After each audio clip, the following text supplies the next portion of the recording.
All right, so we try to finish up 6.3. I think we will. We'll finish that up. So we'll do this question, which is a little bit of a review, and then we'll do the rest. All right, so they're asking us to solve this triangle. So let's write down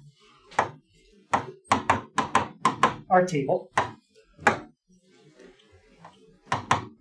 And before we do the table, is this the kind of problem where we're going to have to do inverse trig, or no, we don't need inverse trig? We need inverse trig. Anytime that they give you two sides in a problem, you have to use inverse trig to get the angles. Yep. All right, so A we don't know. B and C we do. And those two we don't know. Okay, how can we get A?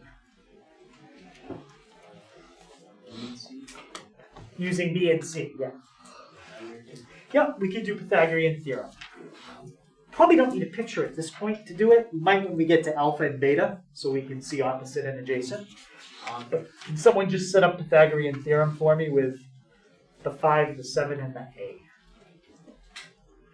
A squared plus B 5 squared plus B 7 squared. So A squared plus 5 squared equals 7 squared. And most likely it's going to come out to a decimal. And it's okay, we'll round that to 2 decimal places. All right, I think we've been doing 3. We'll do 3. All right, so 5 squared gives us 25. And 7 squared is 49. So what does A squared equal?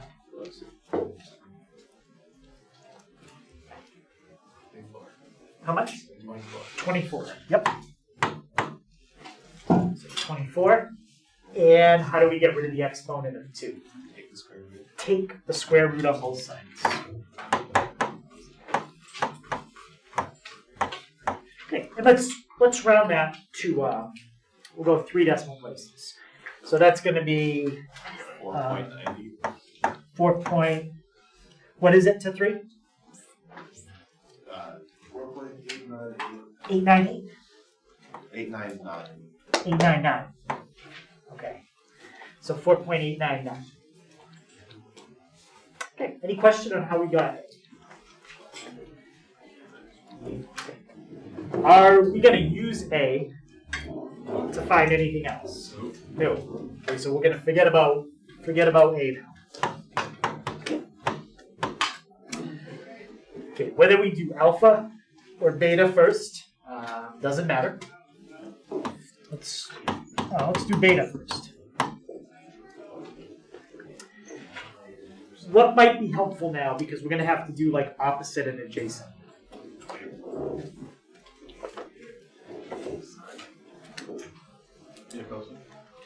So what do you think would help us to visualize this? Yeah, I would draw it out so that way we can see, okay, this is opposite, this is adjacent. So here's your triangle. Even if you don't fill anything in, if you just label it, that's going to help you to see what is going to go where. So I'm just going to circle the 2 things that were given. I can look back at the table and see what those values are. So B and C were given, and I'm trying to find beta. Yeah, what's Y sign? Because of the opposite over. Yep, this is opposite. That's hypotenuse, and I know both. So we're going to do sine. Okay, so let's set that up. Okay, so sine beta equals, what's the length of the opposite side? 5. And what's the hypotenuse? 7. Okay, the trig function, that's going to get rid of sine for me. Yep, arc sine or inverse sine. Inverse sine regular sine cancel out. And now I need the inverse sine of 5/7.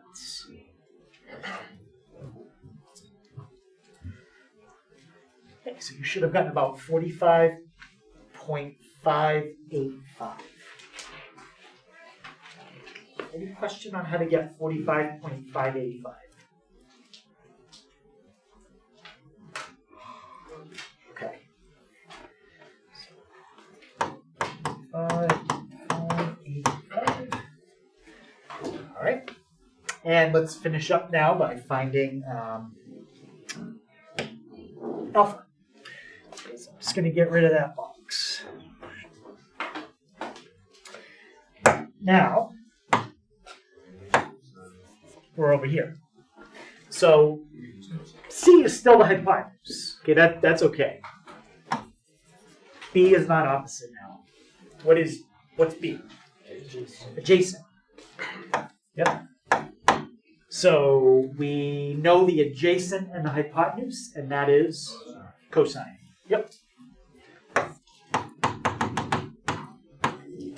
Okay, so cosine.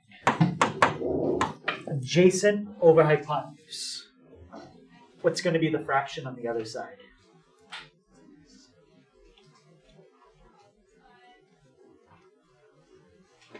Yeah. 5/79. Yeah, it's the same fraction we had before. 5/7. Yep. And the trig function that's going to cancel cosine? Cosine doesn't have one. Arc cosine, yes. Or inverse cosine. Even though it looks like that -1 is an exponent because it's up higher, when you write a -1 on a trig function, it is not an exponent. It's just a symbol that means the word inverse. Oh, it is. All right. So inverse cosine is going to cancel regular cosine. And we need the inverse cosine of 5/7. 44.415.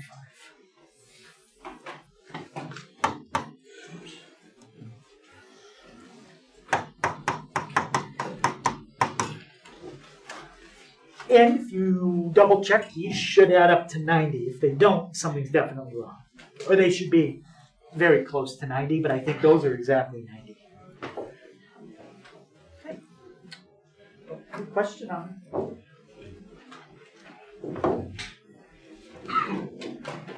Okay, so on the test, there'll be a couple where you got to solve for sides and a couple where I'll give you the angle on the side. Okay, both types. All right, let's try this. So it says find the 6 trig functions where 2, 3 is on the terminal side of the angle. Okay, so remember, there's the initial side and the terminal side. So let's just get a piece of graph paper and see what this looks like. 2.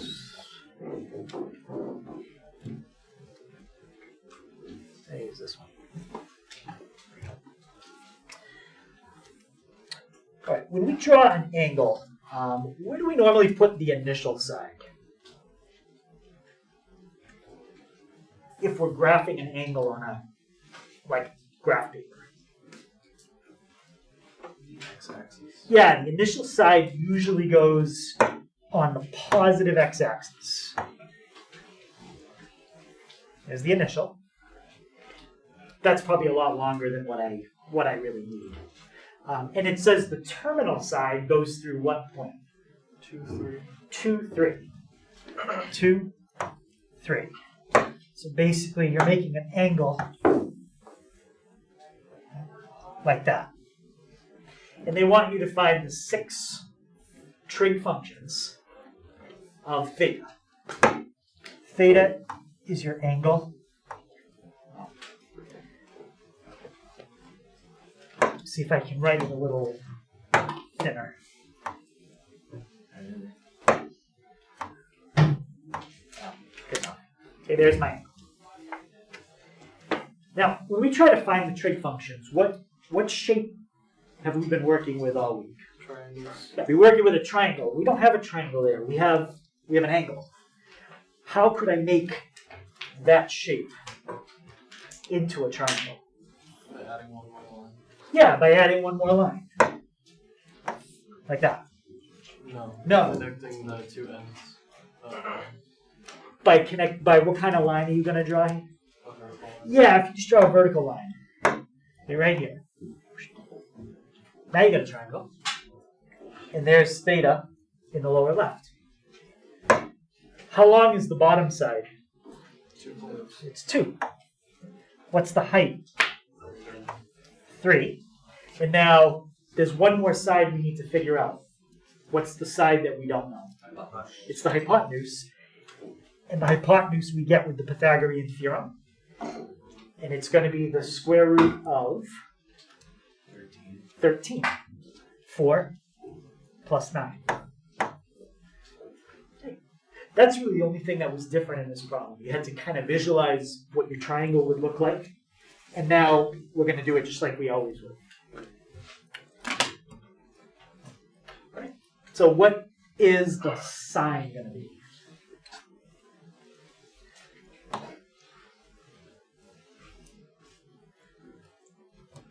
Three over square root of 13. So it's going to be opposite over hypotenuse. Which would then be 3 square roots of 13 over 13. Perfect.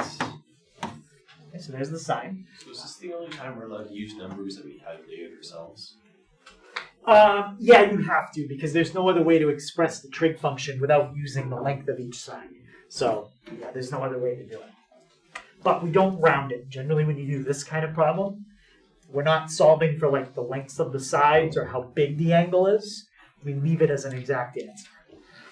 On the test, I'll tell you whether you should leave it exact or whether you should round it. Okay, how about the cosine? Square root 13. 2 over square root 13. Okay, so we can start with that. It's the 2 square root 13 over 13 again. 2 square root 13 over 13. All right, what about the tangent? 3 over 2. Okay, the cosecant? Square root 13 over 3. Yep, square root 13 over 3.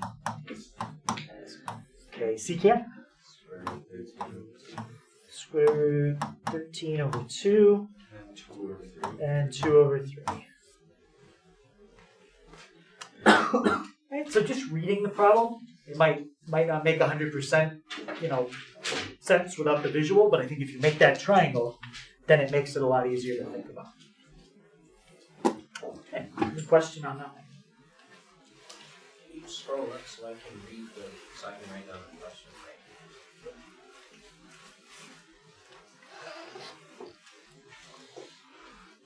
All right, now, let's look back at the problem we just did. And now I want to actually know how big is that angle. What do you always use in trig when you want to find an angle? Inverse trig. You always use inverse trig.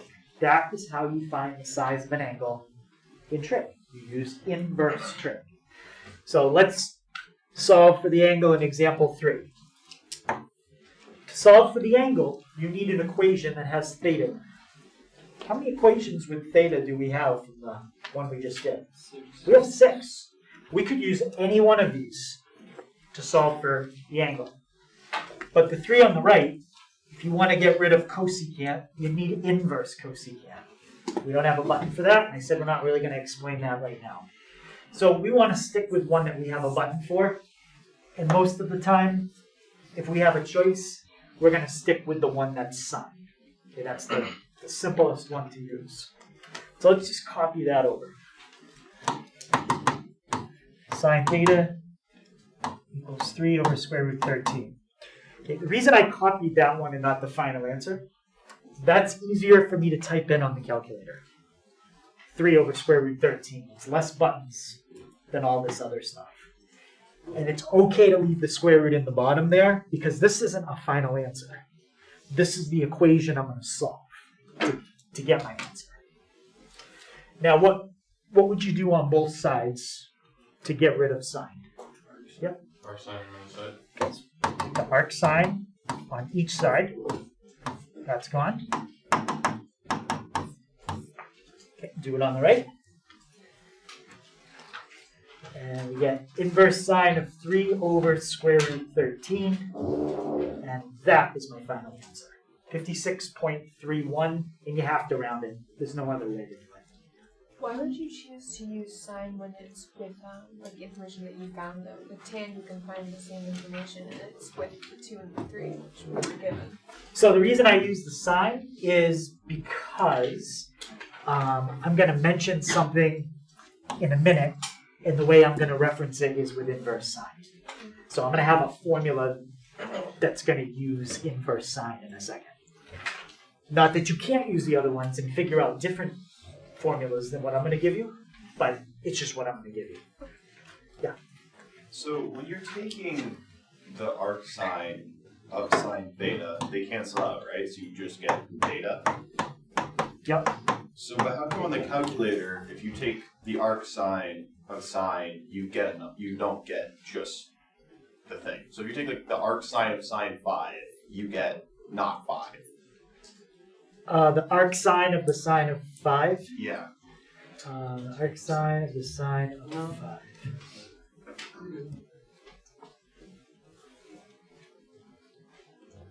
Oh, and I'm in radians. How come in radians makes a difference? Yeah, because there's a limit on the numbers you can plug in. I could even mess it up in degrees too. Like if you take the arc sine of the sine of 46, that's fine. They cancel out when you get 46. But if you take the arc sine of the sine of 91, you will not get 91 back. You get 89. Oh, is it a calculator limit? It has to do with when we talk about inverse trig, the domain that we stick with. And for inverse sine, we always stay between negative 90 and 90. That's why when I went above 90 here, it didn't give me back the answer I started with. If you plug in a number between negative 90 and 90, it'll work fine. Inverse sine of the sine of negative 35, you will get negative 35. But once you go beyond negative 90 to 90, it won't work anymore. But that's not an issue for us because we're dealing with right triangles. This angle right here always has to be between what two numbers, no matter what? 0 and 90. It has to be between 0 and 90. So even though there is a limitation on what I'm showing you right now, I don't have to tell you about that because you're never going to have an angle that would be outside that limitation. When we do go outside that limitation, then I need to talk about it, and I will at some point. Okay. But for now, you don't have to worry about it because it's always going to be a right triangle. But excellent thought. Yeah. How complex is making the jump between right triangles and not right triangles for trigonometry? Not that bad. It's pretty simple. It's just you can't use Pythagorean theorem anymore because you don't have a hypotenuse.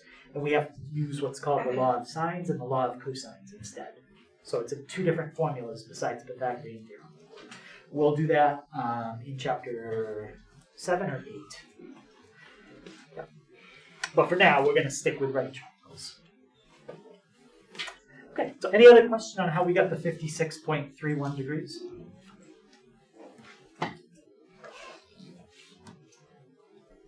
Okay, so this angle, 56.31, is in which quadrant? 1. It's in quadrant 1.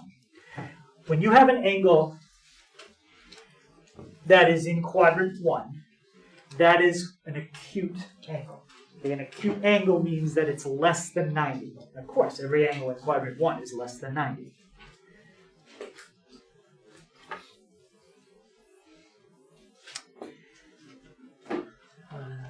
Q. And when you get an angle that's in quadrant 1, okay, it's called a reference angle. The reason they call it a reference angle is because you can reference that angle to figure out other things. I'm going to show you what I mean right now. And this will be the last thing. If you have an angle in quadrants 2, 3, or 4, it is not called a reference angle. All right? So let me draw something and see if you can kind of figure this out. We just solved for this angle. It was 56.31. Now, let's say that let's make this page a little bigger.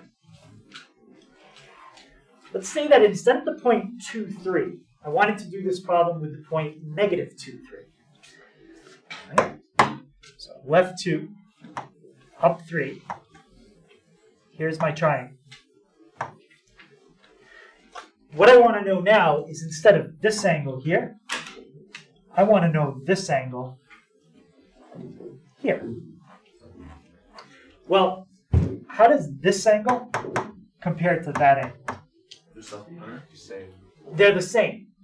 This triangle is a mirror image of the one on the right. So this angle right here is exactly the same as this one right here. They're the same thing. So what would you do to get this angle if you know that one right there? 180 minus it, yes. So we're going to write that down in a minute. But when you are in quadrant 2, it's 180 minus the reference angle. Okay. Now, let's say we were in negative 2, negative 3. So let's say we had to figure out an angle in the third quadrant. So now I want to know this. That angle right there is the 56.31, because that's a mirror image of the triangle from quadrant 1. If that's 56.31, how would you get what's in green? Yeah? 270 minus 56. That would assume you know this right there. We don't know that. We know that. Yep. Oh. Yep. 180 plus 56. Yeah, it's going to be 180 plus, and that's called the reference angle. Okay, 180 plus the reference angle.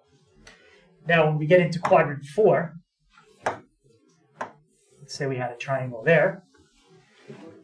There's your reference angle. That's the 56. How would you figure out what's in blue? This part right here is 56. Yeah? 360 minus 56. Yeah, 360 minus the reference angle. So let's write down each of those formulas. Okay.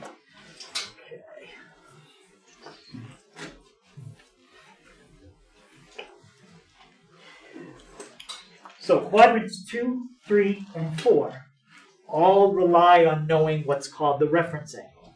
It's either the 180 minus it, it's either going to be 180 plus it, or it's going to be 360 minus it. But you have to find what's called the reference angle first. And the way you find that, or one way to find it, is to use inverse sine. And it's a reference angle. Reference angles are always positive. That's why I put absolute value bars around the inverse sine. Yeah. Quadrants are numbered counterclockwise, right? Yeah. 1, 2, 3, 4. Yep.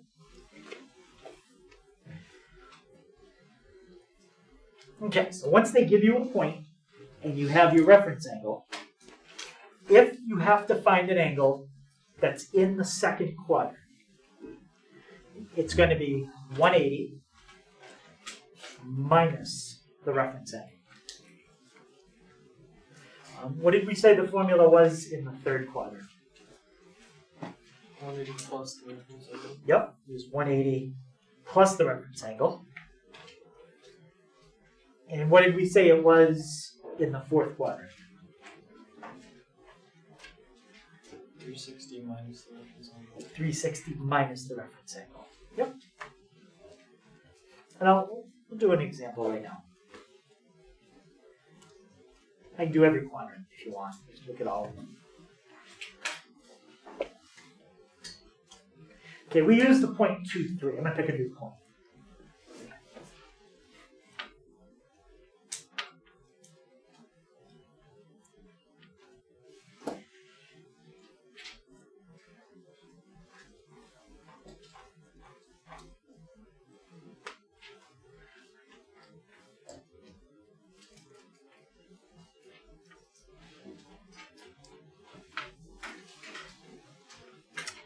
Alright, so let's do the point 3. Take the point 3,5, and we'll find the reference angle for that point, and then we'll find what that angle would be if you mirror imaged it into every quadrant, okay, using these formulas right here. Alright. So here's our grid. Okay, and I said 3,5. 3,5. So 3,5 is going to be the point that the terminal side goes right through. Just like this. Okay, so what shape did we make out of that first? Yep, make a triangle. Okay, how long is the bottom side? 3. And what's the height? That's 5. And the hypotenuse would be the square root of what? 31. 30 what? No. 4. Square root of 34. 3 squared is 9. 5 squared is 25. And 25 plus 9 is 34. Okay, so any questions on how we label them? Okay. I can also write down, so we remember 3,5 is on the terminal side of an angle. So that's what we're doing in this picture. Okay, so what trig function did I recommend you use to find your reference angle? Yep, we're going to set it up with sine. Okay, what's sine equal to in this picture? 5 over square root of 8. Yeah, it's perfectly fine. Just leave it that way. Because you're not writing, that's not the final answer. The final answer is when we take the what of both sides? Arc sine. Okay. Well, I'm just going to write it as inverse sine just because that's probably what people are used to seeing at the bottom of the calculator. But you can write it that way. I mean, I still write it like that. Yeah. So take the inverse sine of what's on the left. Take the inverse sine of what's on the right. And let's see what we get. So inverse sine, 5 divided by square root 34. Okay, so our reference angle is 59.04.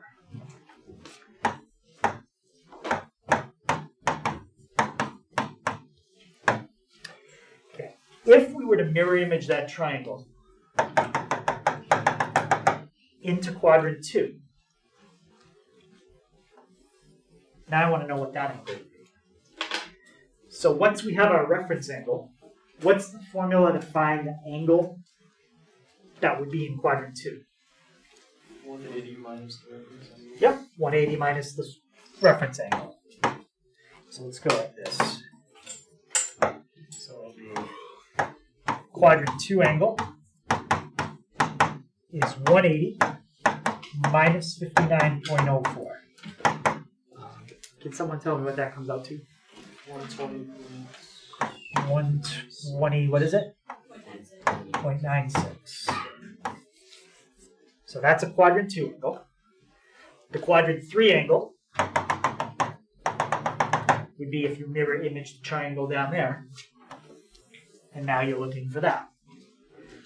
Let's see.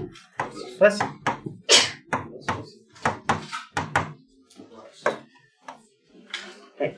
What's the formula for quadrant 3? 180 plus your reference angle. And what's 180 plus 59.04? 239.04.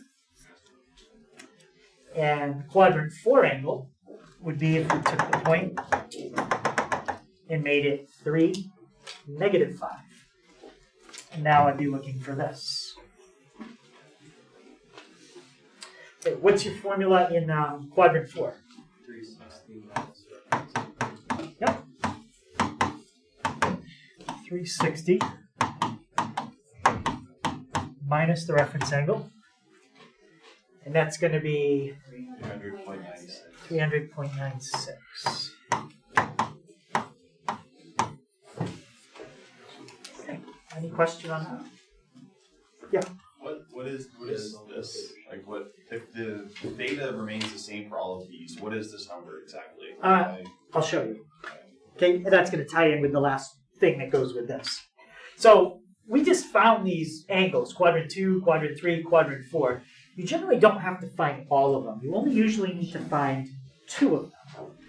And which 2 you have to find depends on what you're looking for in the problem. Okay, so let me show you.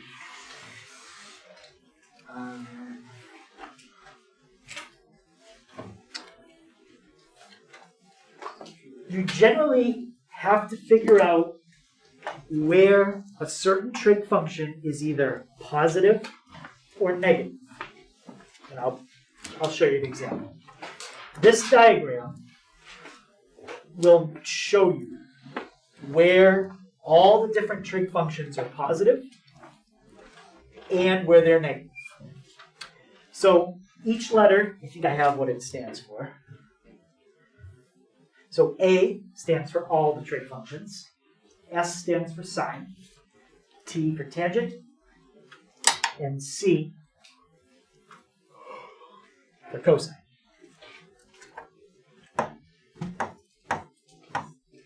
If you pick an angle that's in quadrant 1, so in other words, if you give me an angle between 0 and 90, all the trig functions are going to be positive. Pick an angle between 0 and 90, 12. If you take the sine of 12, the cosine of 12, or the tangent of 12, they all will come out positive. In quadrant 2, those are the angles between 90 and 180. The only trig function that comes out positive, if you pick an angle between 90 and 180, is the sine. So pick an angle 96. If you take the sine of 96, it will be positive. The cosine of 96 is negative, and so is the tangent. If you pick an angle between 180 and 270, the tangent is the only trig function that comes out positive. And if you pick an angle between 270 and 360, the only angle that comes out positive, or the only trig function that comes out positive, is the cosine. So when I talk about the ASTC chart, that's usually what I'm going to be referring to. So for the last question, I'm going to combine that with what we just did on the reference angle and see if we can figure something out. Let's see. Scroll down. Yep, there's not much more. Just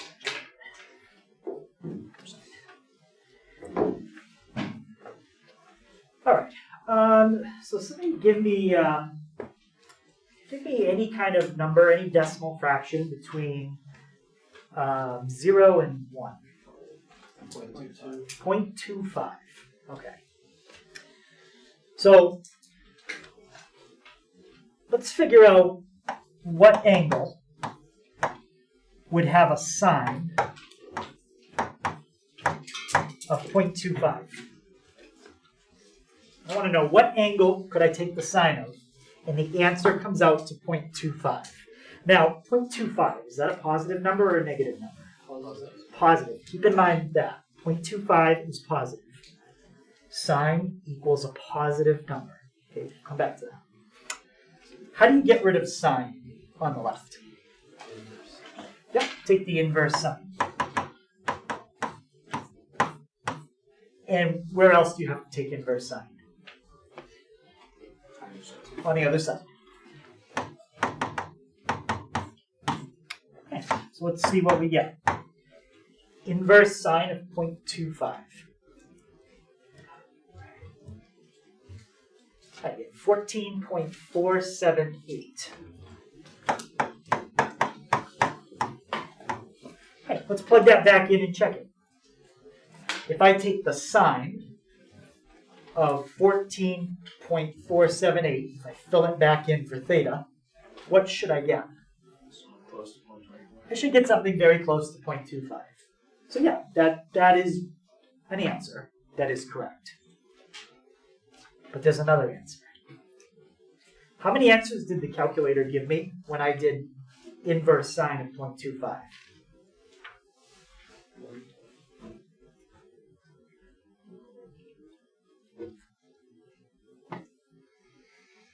How many answers did it give me?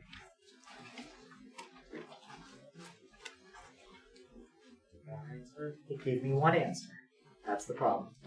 There's two answers. The calculator will never give you the second answer. I can show you this second answer by graphing.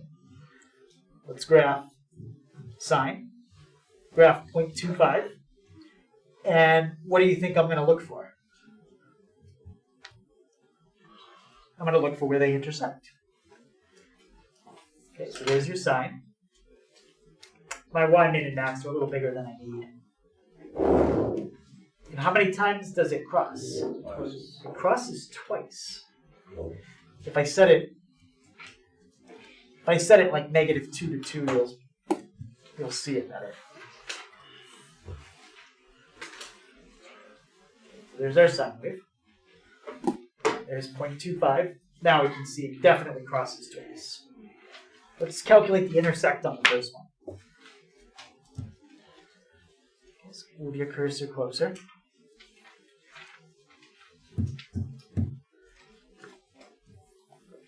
And what did we get for an answer? 14.478. 14.478. That's the answer we got when we did it. Problem is the calculator did not give me this one. How are we going to get that other one? Well, let's look at our chart. We were looking for where sine equaled what kind of number? We're looking for where sine equals a positive number. Which quadrants on that chart have sine being a positive? 1 and 2. This one and this one. What quadrant is that angle in? So we already have one. We already have this one. What's the one we still need? We need the one in quadrant 2. So we need to find an answer in quadrant 2. What's the formula when you want to find an answer in the second quadrant? 180 minus the reference angle. Remember, the reference angle is the answer that's in the first quadrant. That's the one we already have. So we have the reference angle. What's the reference angle? 14.478. So the other answer is 180 minus the reference angle. 14.478. 165.522. Well, let's check the intersect.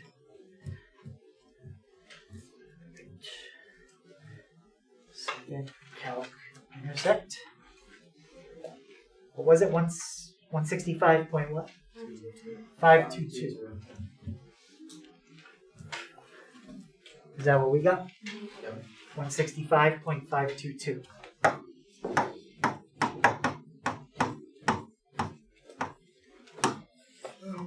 So finding the second answer, you just have to know what quadrant you're supposed to be in, and that's what this chart will tell you. If you had a problem like cosine equals -0.3, what quadrants is cosine negative in this chart? It's definitely going to be negative here. And where else? 3. So now you know from this chart the two quadrants you're looking for an answer in, 2 and 3. Well, what do you do in quadrants 2 and 3? We have a table right here that tells you. If you're in quadrant 2, you do 180 minus. Quadrant 3, you do 180 plus. So these two things kind of work together. The ASTC chart tells you the quadrant to go to, and then this tells you what to do for the math in that quadrant. And that's how those two things work. So any questions on which trig functions are positive or negative where? Yeah. For the t and the c, you only wrote tangent on t and cosine on c because they're only positive in those two quadrants. Yeah, the only trig function that comes out positive in quadrant 3 is tangent. All others are negative. All the others are negative. Sine is negative here, cosine is negative here. The only one that comes out positive in quadrant 4 is cosine. Sine is negative, tangent is negative. And in quadrant 1, they're all positive. None of them are negative. Does that make sense? Does the complementary ones follow in the same line? They go with that, yeah. So So sine is the same as cosecant, because flipping something doesn't change positive or negative. Yep, exactly. Yep. Okay. Any other questions on that? Okay. So we've already done the homework. We're not going to do the 53, 57, and 61. So the homework is just going to be the study guide for the test.